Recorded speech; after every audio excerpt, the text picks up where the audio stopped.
Iran ইসরায়েলের যুদ্ধ কি শেষ হবে? ইরান একাধিক দৃশ্যমান সামরিক হামলা চালিয়ে দাবি করতে পারে যে তারা ইসরায়েলিদের পাল্টা আঘাত দিয়েছে। এরপর দ্রুত যুক্তরাষ্ট্র ও আন্তর্জাতিক সম্প্রদায়ের যুদ্ধবিরতির প্রস্তাব মেনে নিতে পারে, অর্থাৎ এটি হবে মুখ রক্ষা করে এক প্রকার পরোক্ষ আত্মসমর্পণ। এমনই ঘটেছিল 2024 সালে ইসরায়েল হিজবুল্লাহর সংঘর্ষের সময়ে। ইসরায়েল ব্যাপক বিমান হামলা চালিয়েছিল এবং হিজবুল্লাহর বহু শীর্ষ নেতাদের হত্যা করেছিল। হিজবুল্লাহর ছিল বিপুল রকেট মজুদ ও হাজার হাজার যোদ্ধা। এরপরেও কার্যত কোনো জবাব না দিয়ে যুদ্ধবিরতিতে রাজি হয়ে যায়। এখন ইরানও একই অবস্থায় পড়েছে।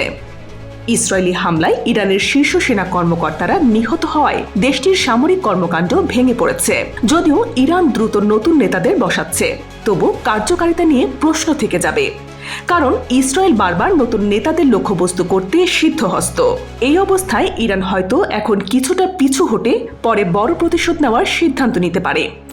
ইরান হয়তো ধৈর্য ধরে কয়েকটি সফল সন্ত্রাসী ও ক্ষেপণাস্ত্র হামলা চালাতে পারবে। কিছু ক্ষেপণাস্ত্র হয়তো ইসরায়েলের প্রতিরক্ষা ভেদ করতে সক্ষম হবে, কিংবা অন্য কোনো কৌশলে। তবে আন্তর্জাতিক চাপ বাড়বে যুদ্ধ থামানোর জন্য। ইসরায়েল সাধারণত এমন হামলার সময় যুক্তরাষ্ট্র ও ইউরোপীয় মিত্রদের প্রাথমিক সমর্থন পায়, কিন্তু তারাই পরে যুদ্ধবিরতির আহ্বান জানায়। এরই মধ্যে ফ্রান্স ও যুক্তরাজ্য শান্তির আহ্বান জানিয়েছে, যদিও ইসরায়েল ইউরোপীয়দের উপেক্ষা করতে পারে। তবে মার্কিন প্রেসিডেন্ট ডোনাল্ড ট্রাম্পের মতামতকে তারা কখনো ফেলে দেয় না। ট্রাম্প এরই মধ্যে আবারও পারমাণবিক আলোচনায় ফেরার আহ্বান জানিয়ে লিখেছেন, ইরানকে এখনই চুক্তিতে পৌঁছাতে হবে, না হলে সবকিছু ধ্বংস হয়ে যাবে। আর কোনো মৃত্যু নয়, আর কোনো ধ্বংস নয়, এখনই করো, পরে নয়। যুদ্ধ কখনোই আনুষ্ঠানিকভাবে শেষ নাও হতে পারে। বড় ধরনের বিমান হামলা বন্ধ হলেও নিম্নস্তরের সংঘর্ষ মাসের পর মাস চলতে পারে। ইসরায়েল মাঝে মধ্যে ড্রোন হামলা, গুপ্ত হত্যা ও নাশকতা চালাবে। ইরানও ক্ষেপণাস্ত্র ছুড়বে। এটি পূর্ণ যুদ্ধ হবে না, আবার শান্তিও নয়। স্বাভাবিকভাবেই এসবের সংমিশ্রণও হতে পারে।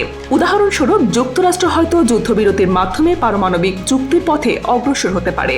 ইরান হয়তো আপাতত মেনে নেবে, কিন্তু ভবিষ্যতে প্রতিশোধ নিতে সন্ত্রাসী হামলা চালিয়ে যাবে। চিরস্থায়ী প্রতিদানমূলক সংঘাতের দিকে যাত্রা শুরু হতে পারে। নতুন খবর জানতে সাবস্ক্রাইব করুন BGN TV 24।